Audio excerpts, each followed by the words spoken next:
Josh Allen now leads the NFL in interceptions. He also leads the NFL in turnover-worthy plays.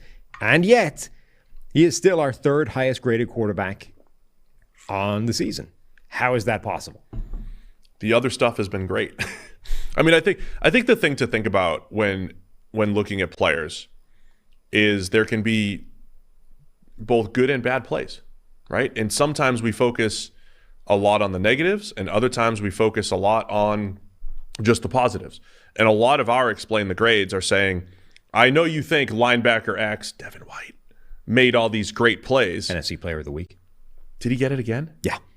To be fair, he actually he did play well. Yeah. Like, he was fine, but because once you have a sack and you have some tackles. 2 sacks. Oh, he had 2 sacks. Uh-huh. Okay. But when you make positive plays and the grade doesn't match up, we're like, whoa, don't forget about the negatives. And then sometimes you have to do it the other way. So don't forget about the positives with Josh Allen. Yeah. His passing grade is down, right? He's 6th or 7th in the NFL. His passing grade is down from the last couple of years, but his rushing grade, spectacular.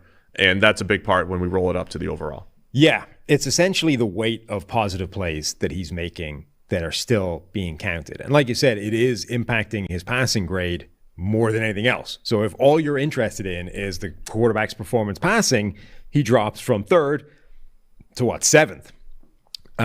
Despite leading the league, not just in interceptions, not just in turnover-worthy plays, but in big-time throws as well. So he has 2 more big-time throws than anybody else in the league. And that isn't just a weight of opportunity. He's got the best big-time throw rate in the NFL as well. So he's at either end of the extreme. He's like, we're talking almost Jameis Winston here of, leading both ends of extremes. But the difference between him and Jameis Winston is the frequency of good versus the frequency of bad. Because Jameis was always high in both, right? He made a bunch of good plays and he made a bunch of bad plays, and there was very little in the middle. Allen is making a bunch of very good plays, a bunch of atrocious plays, and a bunch of good plays, but not a bunch of bad plays. So he's got a bunch of really extremely good plays rather. So extreme positive. Big time plays. Sure.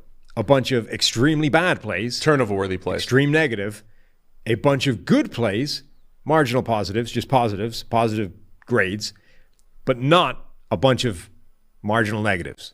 So he doesn't have the sort of random mistakes. The general overall inaccuracy, the general poor. Right. That's what's missing relative to a Jameis Winston, which is what would drag his grade down to rank average. So, for example, this is not Josh Allen going back to being Josh Allen of years 1 and 2.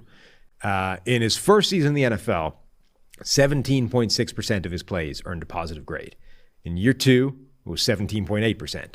So essentially 17.5%, 18% of his plays were positively graded. This year, it's 22.3%, which is the highest level it's been in his career. So the rate at which he's making a positive play is higher than it's ever been.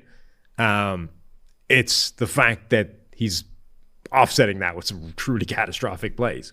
Yeah, his overall negatives are middle of the pack. Right. It's not among the worst. As opposed to the overall worst. Negatives. So that's like just missed throws plus turnover-worthy plays in that thing, right? So as a passer, he's right there, middle of the pack. And then I think you can't dismiss the importance of his run game stuff, right? As much as maybe it isn't something you want to lean on, I've argued that it actually is something the Bills should lean on because, this is why you pay him all this kind of money.